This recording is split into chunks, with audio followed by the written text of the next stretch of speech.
অস্থায়ী পদ্ধতি। স্থায়ী পদ্ধতির মধ্যে কিন্তু নারী এবং পুরুষদের ক্ষেত্রে ভিন্ন ভিন্ন রয়েছে। নারীদের ক্ষেত্রে রয়েছে টিউবেক্টমি এবং পুরুষদের ক্ষেত্রে রয়েছে ভেসেক্টমি। অস্থায়ী পদ্ধতিকে আবার কিন্তু দুই ভাগে ভাগ করা যাচ্ছে, একটা হচ্ছে স্বল্পমেয়াদী এবং আরেকটা হচ্ছে দীর্ঘমেয়াদী।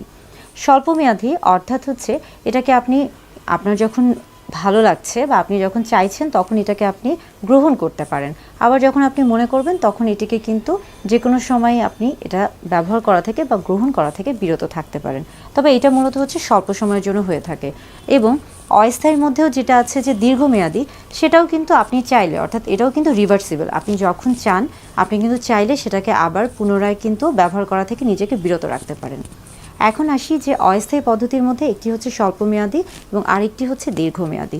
স্বল্পমেয়াদীর মধ্যেই কিন্তু একটি পদ্ধতি হলো কন্ডোম, এবং কন্ডোম কিন্তু নারী পুরুষ উভয়ের ক্ষেত্রেই পাওয়া যায় বা উভয়ই ব্যবহার করতে পারেন।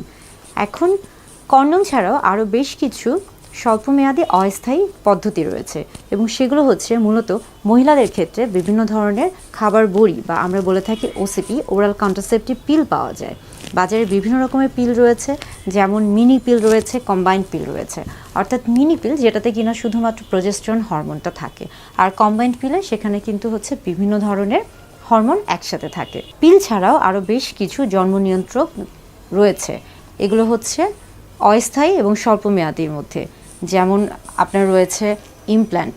ইমপ্ল্যান্ট কিন্তু মহিলারা ব্যবহার করতে পারেন বা গ্রহণ করতে পারেন। এটি মূলত দেখা যাচ্ছে হাতে একটি কাঠির মতো, কাঠির ন্যায় একটা ছোট্ট জিনিস ঢুকানো হয়ে থাকে, এবং সেটা কিন্তু আপনাকে প্রায় 3 থেকে 5 বছর পর্যন্ত সুরক্ষা দিতে পারে। তবে আপনি চাইলে যে কোনো সময় এটিকে কিন্তু গ্রহণ করে এটিকে কিন্তু বের করতে পারেন। অর্থাৎ হচ্ছে আপনি যদি চান যে না আমি ইমপ্ল্যান্ট গ্রহণ করব না, বা আমার এটা এখন হচ্ছে সহ্য হচ্ছে না, বা আমার পছন্দ হচ্ছে না, বা ভালো লাগছে না, সেই ক্ষেত্রে কিন্তু আপনি এটাকে যে কোনো সময় খুলে ফেলতে পারেন। এছাড়া আরও রয়েছে হলো দীর্ঘমেয়াদীর মধ্যে রয়েছে আইইউডি, ইন্ট্রাইউটেরাইন ডিভাইস। এটা কিন্তু দেখা যায় যে আপনার হরমোনাল আইইউডি রয়েছে, এবং আরেকটি রয়েছে হচ্ছে কপার টি বা কপার আইইউডি।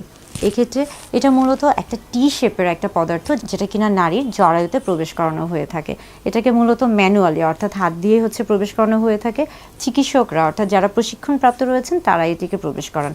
এটার গায়ে বিশেষ করে যেটি হচ্ছে কপারটি, সেটার গায়ে কিন্তু কপারের একটা প্রলেপ থাকে, এবং কপারটি বলেন বা আইইউডি বলেন, দুটোর ক্ষেত্রেই কিন্তু এটা স্পার্মের যে মুভমেন্ট অর্থাৎ যোনিপথে স্পার্মকে পৌঁছতে এটা কিন্তু বাধাপ্রাপ্ত করে, অর্থাৎ শুক্রাণু এবং ডিম্বাণুকে নিষিক্ত হতে এটা বাধা দেয়। এবং এর পাশাপাশি দেখা যাচ্ছে যে জরায়ুর যে ওয়াল, আমরা বলে থাকি জরায়ুর যে প্রাচীরটা রয়েছে সেটা কিন্তু কিছুটা মোটা। এটা কি করে থাকে, এটা হচ্ছে জরায়ুর যে প্রাচীর রয়েছে সেটাকে পাতলা করে দেয়, যার ফলে কিন্তু সেখানে ডিম্বাণুটি নিষিক্ত হতে পারে না, বা হচ্ছে সেটি কিন্তু বসতে পারে না সঠিকভাবে নিষিক্ত হওয়ার জন্য। অর্থাৎ এই প্রত্যেকটা পদ্ধতিই কিন্তু আপনার জন্ম নিয়ন্ত্রণের জন্য সহায়ক। কন্ডোম ছাড়াও এই প্রত্যেকটা পদ্ধতি কিন্তু আপনি যে কোনো সময় গ্রহণ করতে পারেন, বিশেষ করে যখন আপনি চিন্তা করছেন যে আপনি জন্ম নিয়ন্ত্রণের একটি পদ্ধতি গ্রহণ করবেন, কিংবা আপনি যখন চিন্তা করছেন যে আপনি একটি সেফ সেক্স বা হচ্ছে নিরাপদ সহবাসের কথা চিন্তা করছেন। তবে শুধুমাত্র কন্ডোমই কিন্তু যৌনবাহিত যে রোগগুলো রয়েছে অর্থাৎ সিফিলিস, গনোরিয়া বা এইচআইভির মতো যে রোগ